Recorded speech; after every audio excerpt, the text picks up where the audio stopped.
देखिए आप लोग को एवियर लगाना सिखाएंगे। एवियर R120, R120 से डी एस आर एल या डी एस आर एल लगा हुआ है तो R120, तो ये तीनों कर सकता है। तो आप देख लीजिए कनेक्शन कैसा होता है। जैसे एवियर R120 का देखिए, इसका जो नंबरिंग कोड रहता है VN1U और N और F1 F2। तो इसका कनेक्शन लेने के लिए क्या करना पड़ेगा, जैसे टीजी का आउटपुट 3 फेज़ और 1 न्यूट्रल है, तो 2 फेज़ और 1 न्यूट्रल एवियर को देना पड़ता है। और इसका F1 F2 से डीसी वोल्टेज निकलता है 9 वोल्टेज से 90 वोल्ट तक, ज़रूरत के हिसाब से लेता है, क्योंकि ऑटोमेटिक वोल्टेज रेगुलेटर करेगा तो अपने से कंट्रोल कर लेगा डीजी को 415 वोल्ट तक जाने के लिए। देखिए F1 और F2 का जो है वो डीजी के अंदर कोयल रहता है, फील्ड कोयल से आएगा, जिसमें डीसी वोल्टेज देंगे। और इसमें जो है ये कनेक्शन होने के बाद अब 2 फेस लेना पड़ेगा। जैसे एन ले लीजिए, एन को एन में दे दीजिए, और कोई भी 2 फेस जो है, जैसे आर भी ले सकता है, वाई भी ले सकता है, या वाई आर ले सकता है, कोई भी 2 फेस ले लीजिए, तो ये कनेक्शन होगा इसका कंप्लीट।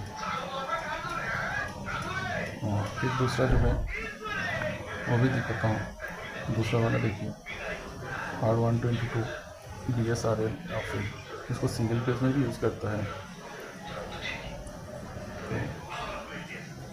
तो DSRL को दिखा देता हूँ।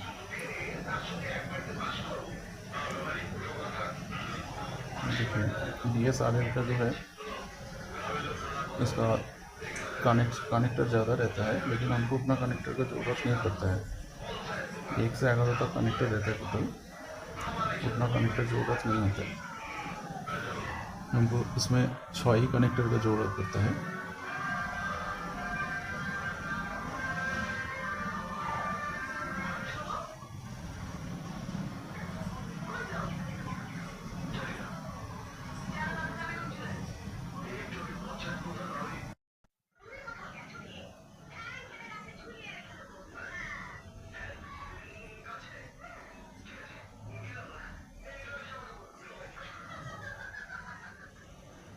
ये 1 नंबर F1 और 2 नंबर F2 होता है। उसके बाद एक्सुलरी होगा A1 कोड रहता है एक्सुलरी, और उसके बाद फिर वोल्टेज आएगा। उसके बाद हमको फिर छोड़ देना है, 8 और 9 नंबर में जाना है। 8 और 9 नंबर, देखिए 8 और 9 नंबर को छोड़ रहा था आगे। तो 8 नंबर जो है वो वोल्टेज का है, और 9 नंबर जो है वो फिर A2 का है, एक्सुलरी 2। तो इसमें क्या होता है, एक्सुलरी एक एक्स्ट्रा वाइंडिंग होता है जो 110 वोल्ट देता है अल्टरनेटर को, और इसमें 2 फेज चाहिए, न्यूट्रल का ज़रूरत नहीं पड़ता है, 2 फेज देने से होता है। और बाकी F1 F2 ऐसे ही देना पड़ेगा। कनेक्शन करके दिखा देंगे, देखिए कैसे होता है।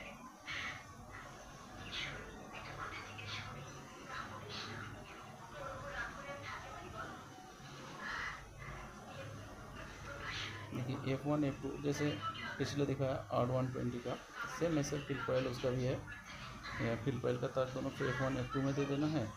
और एक्सुलरी जो बोला, एक्सुलरी A1 A2 ऐसा कोड रहेगा, अल्टरनेटर के अंदर से निकला हुआ रहेगा, 2 तार, 2 पतला तार रहता है। तो एक्सुलरी 1 एक्सुलरी 2, वो दोनों का वोल्टेज होता है 110, तो उसमें 110 वोल्टेज दिया जाता है। और बाकी जो है 4 नंबर पिन और 8 नंबर पिन जो है उसमें 440 वोल्ट देने से होता है। इसको न्यूट्रल का ज़रूरत नहीं पड़ता है, क्योंकि इसका एक्स्ट्रा बाइंडिंग किया हुआ है एक्सुलरी के लिए। बाकी सेम है, जैसे आउटपुट जो है आर वाई बी न्यूट्रल, वो उधर से कोई भी 2 फेज देने से चलता है।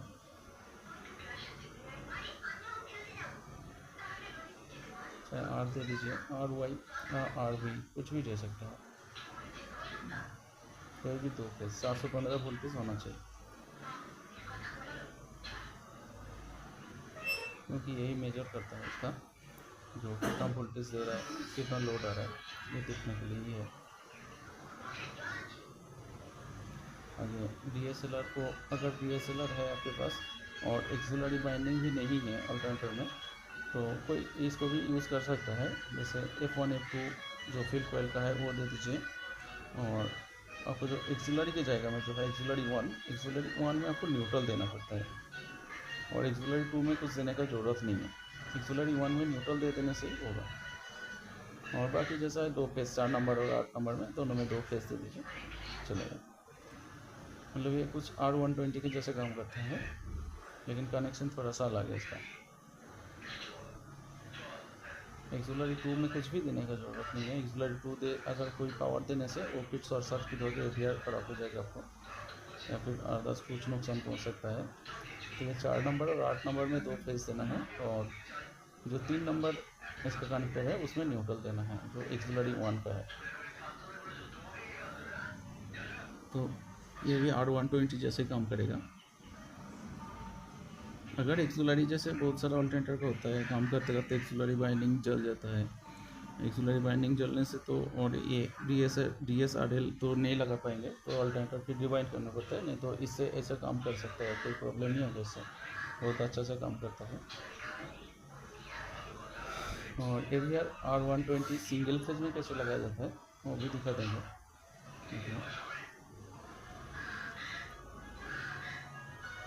इसको सिंगल पेज में भी यूज़ करता है R120 को। ये इसको भी कर सकता है आपका जो DSRL, ये भी सिंगल पेज में यूज़ कर सकता है आप लोग। देखिए इसको फील्ड 1 फील्ड 2 जो है वो तो देना पड़ेगा कॉइल से, फील्ड कॉइल से।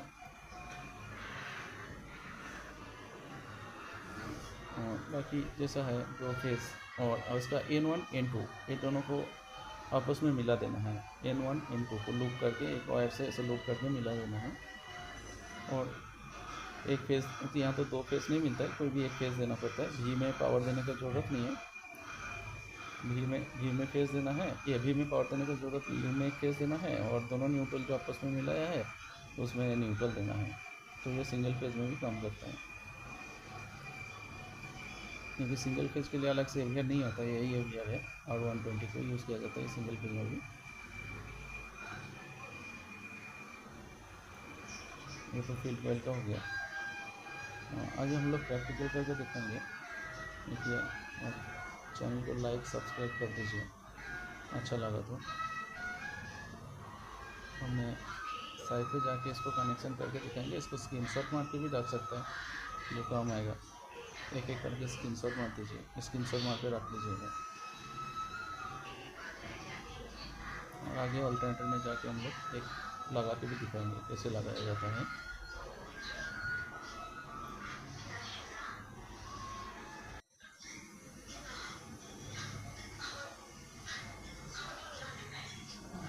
देखिए पहले हम फेस को लगाते हैं। फेस बाएं साइड से गिनेंगे तो 3 नंबर पोल, और फर्स्ट पोल में भी एक फेस आएगा जो भी लिखा हुआ रहता है कोड में। भी में एक फेस आएगा, यू में एक फेस आएगा। और इसका N1 में कुछ नहीं देना है, N में न्यूट्रल दे देना है।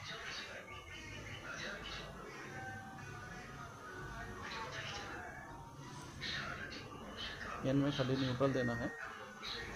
देखिए जो 4 नंबर है, 4 नंबर जो स्क्रू है उसमें न्यूट्रल आएगा, और 5 नंबर में फील्ड 1 और 6 नंबर में फील्ड 2 आएगा।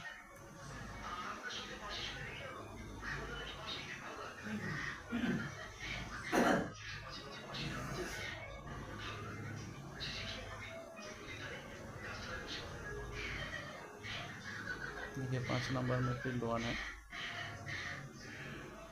और 6 नंबर में फील्ड 2।